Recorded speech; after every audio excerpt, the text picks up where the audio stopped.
up, everyone? Welcome back to the channel. Sorry I haven't posted in a long time again. I'm back in school and I still got both of my jobs, so my schedule is quite taken up. I'll try to post more often. Also, my Chris Benoit video was taken down. I'll get more into that in a little bit. But today's video is going to be quite the doozy. It's going to be about the torture and murder of James Bulger, a toddler. So viewer discretion is heavily advised for this video, but if you guys would like to watch, continue on. I knew doing a true crime series on my channel would lead to a case about this, but today's video is going to cover the awful torture and murder of James Bulger, who was a toddler when he died, and you've probably seen in this chilling photo. Photo is made famous by many content creators doing videos like Top 10 innocent photos with horrible backstories, or Top 10 photos taken moments before disaster. Viewer discretion is advised because of gore, murder, torture, a lot of crap that was done to this poor kid. And also, before I continue, I did post a video about Chris Benoit, and you might have seen it. It was called Pro Wrestling's Murder-Suicide Nightmare. It was taken down due to copyright issues. I'll have that issue resolved and re-uploaded as soon as possible. Back in February of 1993, a 2-year-old boy named James Patrick Bulger was at the New Strand Shopping Center in Bootle in the United Kingdom with his mother. She momentarily took her eyes off him, and he vanished. How did he disappear so quickly after being out of his mother's sight for like 5 seconds? Well, 2 monstrous boys took him and then took his life. Before we take a look at the perpetrators, the crimes, and the bogus consequences that they received, let me introduce our victim, and let's take a little bit of a look at his life. James Patrick Bulger, who I'll just be calling James, was born on March 16, 1990, to Denise Fergus, who changed her maiden name after remarrying, and Ralph Bulger. James was an only child for the period of time he was alive, but his mother and father truly loved him. On February 12, 1993, James and his mother went to the New Strand Shopping Center in Bootle, which I think is in Walton. It's near Liverpool in England. Denise left James outside of a butcher shop for just a few seconds, and when she came back outside, he was gone. CCTV photo, there's no footage that I could find anywhere, I'm sorry, shows James being approached by 2 boys. These 2 boys would eventually turn out to be James's murderers. John Venables and Robert Thompson are the 2 boys pictured, each being about 10 years old at the time. Earlier in the CCTV, they are pictured looking around for little boys. That's actually the picture that I showed you right before this, apparently selecting a target when they noticed James was standing alone. Thompson took the lead, standing a little ahead of James, and Venables is the boy pictured holding James's hand. This looks like a normal scene in the shopping center, looking like 2 brothers walking their baby brother through to go home. Sadly, though, James never made it home. Like I mentioned before, the boys were selecting a target, but this came after a few failed attempts at stealing another person's children. The pair almost stole 2 children, a 2-year-old girl and a 3-year-old boy, but were unsuccessful, thankfully. The children's mother noticed that they had gone missing, but found her daughter shortly after she noticed them. Her daughter told her he went with the boy. The mother found her son being harassed by Venables, which, it's a great thing she found him, and when that happened, Venables told the boy, "Go back to your mother." Sheer luck saved this boy and this girl, but it sealed the terrible deal for James. After leaving the mall, dozens of people reported seeing the pair take James with them. Walking through Merseyside, Liverpool, many people reported James looked distressed and that the 2 boys were even punching and kicking him. Nobody called the police. By this time, Denise, James's mother, was panicking as she thought James was still by her side. She placed her order at the butcher shop, and when she looked down, James was gone. Denise found some mall security, who called his name over the loudspeaker. It was too late, though. He wasn't anywhere to be found in the mall, and after the failed attempt at finding James, Denise reported him missing to the police station. The boys took James to a secluded canal area off the main road and dropped James on his head. The toddler's forehead was cut and bruised, as well as his cheek. Strangely enough, many people in the canal area had seen James get dropped on his head, and they saw the boys pull his hood over his head to cover his injuries, but they did nothing. Reports also suggest that the boys walked through some of Liverpool's busiest areas and that the bystanders saw one of 2 things. James was laughing with the older boys, or the more likely of the 2 scenarios. James was screaming and asking for his mother. One bystander even reported seeing Thompson kick James in the ribs for resisting. There was a very small beam of hope for James on 2 different occasions while being taken by Venables and Thompson. An elderly woman had saw that James was crying and he had sustained some sort of injury on his face and head, and asked the 2 boys what happened to James. They said they'd found him at the bottom of a hill.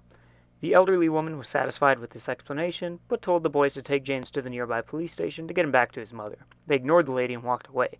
The lady, still a little concerned, yelled at them one more time to take him to the police station, and they still just walked away.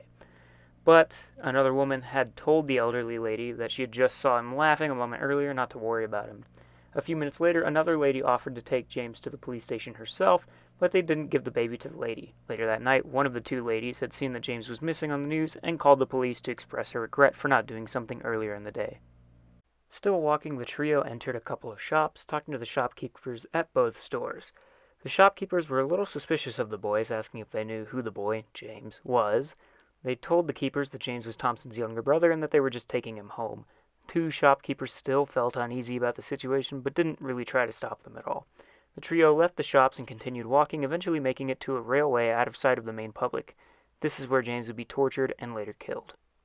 This is where I go into detail about how they tortured and killed James, so please just be aware if you're uneasy with that sort of content. Go ahead and zoom about maybe 45 seconds to a minute ahead and you should be in the clear. Between the time of 5:45 and 6:30 p.m. GMT, the torture began. Earlier in the day when they were at the mall that they kidnapped James from, Venables and Thompson had stolen some blue paint. They splashed it in James's left eye, and if you know me, I hate eye injuries, so this made me die a little bit inside. And the boys both physically beat James with their arms and legs by kicking and punching him. They pummeled him with bricks and stones, stuffing batteries in his mouth, and the cherry on top, they hit James with a 22-pound iron bar over the head, resulting in at least 10 skull fractures. In total, James suffered approximately 42 injuries to his face, head, and body. James was so badly brutalized that authorities had no way of telling which injury was the fatal blow. Venables and Thompson then moved James's lifeless body, the forensic pathologist concluded he was dead by this point, to a nearby set of train tracks. This was to make James's death look like an accident. After they left, James's corpse was hit by a train, severing his small body in two. The day after James's horrifying death, the police began searching for him in the canal area where many people had seen James. All of these searches along the area were riddled with eyewitness reports of James walking through there with the boys, but none of the searches actually led to James being found. With little evidence or information at this point to go off of, police initially targeted James' parents as the suspects in the case. The police then viewed the CCTV footage from the shopping center with Ralph, James's father, and Denise, James's mother, and they viewed the CCTV footage and couldn't believe their eyes.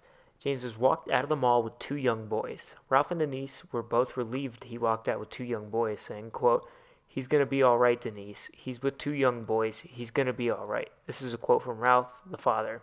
Sadly, he was wrong, and James was clearly not alright. The search for James ended 2 days after his disappearance. 4 children found James's corpse on the train tracks, only about 200 meters from the nearest police station.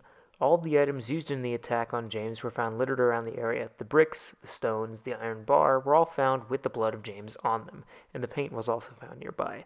The police had to break the tragic news to Ralph and Denise. Now, the police had to investigate a murder case instead of a missing child's case. All they know is 2 young boys are the murderers. As the investigation began, police checked with all the schools in the area for their absentee lists. Dozens of children had been named as potential suspects, with parents even reporting their own children to try and help with the investigation. Eventually, an anonymous phone call labeled the actual suspects, Venables and Thompson, as the killers. The caller claimed that both boys were absent from school the day of the murder and that they had been seen with blue paint on the sleeve of Venables' jacket. Despite the caller giving the correct information as to who the killers were, police put Venables and Thompson on the back burner as potential suspects. Authorities had already had information about kids with violent histories and wanted to pin them as the suspects, and even since CCTV footage made the 2 boys look around 13 or 14, not 10. During police interviews, however, Venables and Thompson turned on each other. Around the end of interviewing Venables, he confessed, saying, quote, "I killed him," and he continued, "What about his mom? Will you tell her I'm sorry?" While Venables was relatively easy to interview, Thompson was not so much, the type who wanted to come clean. According to Detective Sergeant Phil Roberts, quote, "He totally denied everything, but in the end, he shot himself in the foot by giving me a detailed account of what James Bulger was wearing," end quote. Throughout the entire interrogation process, Thompson remained disturbingly calm and unfazed by the entire ordeal. This earned him the nickname "the boy who did not cry" from the press. 9 months after the murder of James Bulger, Venables and Thompson were charged with murder, and trial began. Outside the courthouse, shouts could be heard exclaiming, "Kill the bastards," or "A life for a life." Both of them were heard.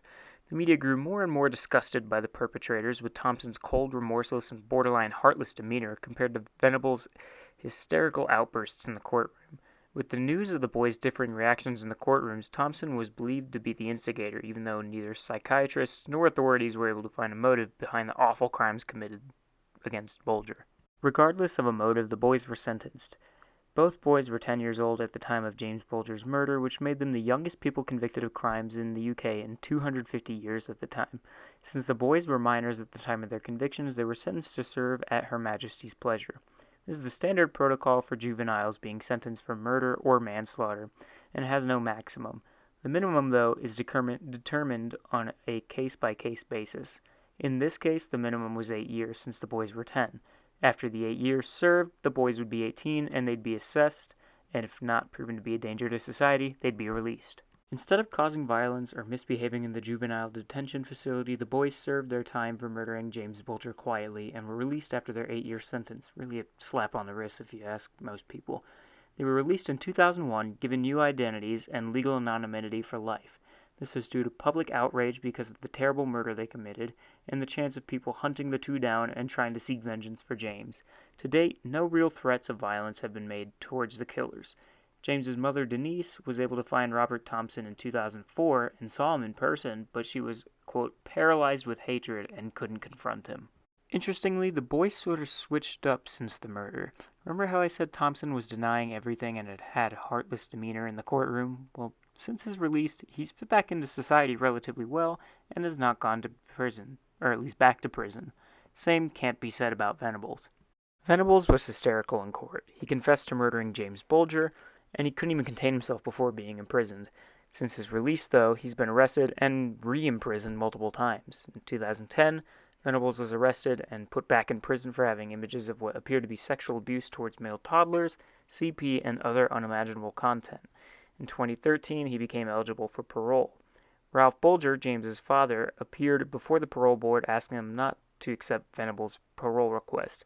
Sadly, they did, and it went nowhere. In 2017, Venables was arrested again for more disturbing images that I had mentioned before and having a pedophile's manual for having sex with children on his computer. This guy is a freaking psycho. Venables was sentenced once again, this time for 3 years and 4 months. This sentence was almost half the amount of time he spent in prison for murdering James Bulger back in the early 1990s. In September of 2023, Venables again made headlines when he was granted another parole eligibility. James Bulger's father appeared in front of the parole board again, stating that Venables should spend the rest of his life in prison again. And this time, fortunately, the parole board was not satisfied with Venables and his request was denied. The parole board stated after the hearing that they were, quote, concerned by continuing issues of sexual preoccupation in this case, continuing the warning of future risks of him viewing such content and that he would, quote, progress to offenses where he might have contact with children, end quote. Many believe that Venables will end up staying in prison for a very long time with his recent actions. The fact that the boys are still under their new identities and their new identities are hidden is sort of a shame. They took the life of a toddler and they're still protected by the government. Sounds sort of familiar to a case I'll be covering later this year. Well, there you have it, guys. There's a little bit of a doozy. I know this is a bit of a different setup as I had in the beginning of the video. But in the beginning of the video, I was at a friend's house. I was house sitting for a while. It's actually taken me about 3 weeks to finish recording this video. I'm so sorry it's taken so long. I promise to have the Chris Benoit video re-uploaded soon. You guys will see it hopefully within the next couple of weeks. Hopefully within the next week or so. But if you guys enjoyed the video, make sure to give it a like. Make sure to share. Subscribe to the channel if you like this content. Comment what kind of cases you might want to see next. And I'll see you guys in the next video.